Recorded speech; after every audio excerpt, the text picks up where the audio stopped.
Crazy God story.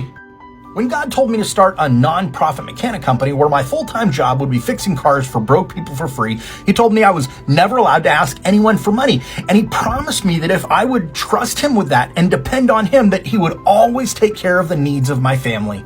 This was my business card right here. Affordable Auto Repair. This is the back. As me and my family lived by faith, not only did God provide our needs, but he sustained that business and made it viable. A few months after I started that business, God told me and my wife that she needed to quit her job, which was the only real income we had. Now, I never asked anyone for money for any of the work that I did, but quite a few people would refuse to let me take nothing when I finished a job for them. They'd usually give me like $5 or $10. Occasionally I'd get 20. They'd call it a donation. At first I was going to say no to that, but then God told me that that was okay. It was one of the ways he'd provide for me and my family. Usually it amounted to about $200 or $300 a month.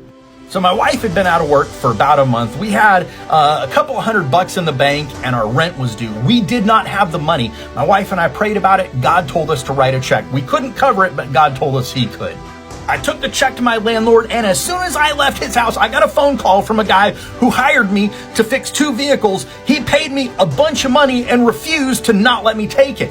The money that I got from that was enough to cover the rent and pay all our bills for the month and stock our fridge and pantry full of groceries. And what's crazy is the check that I wrote to my landlord got delayed. It didn't clear the bank until after I had the money from that job in the bank. The following month, something similar happened. A construction company hired me to fix one of their work trucks and ended up paying me half of the $6,000 Ford was going to charge them.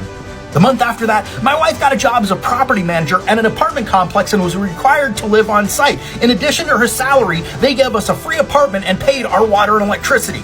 I didn't have a shop, so I did mobile auto repair. I worked out of a Mazda that was falling apart. There was a couple that saw what I was doing and liked it so much that they bought me a work truck. A guy that ran a pawn shop wanted to help me out, so he would sell me tools at his cost, which was like 90% off of retail.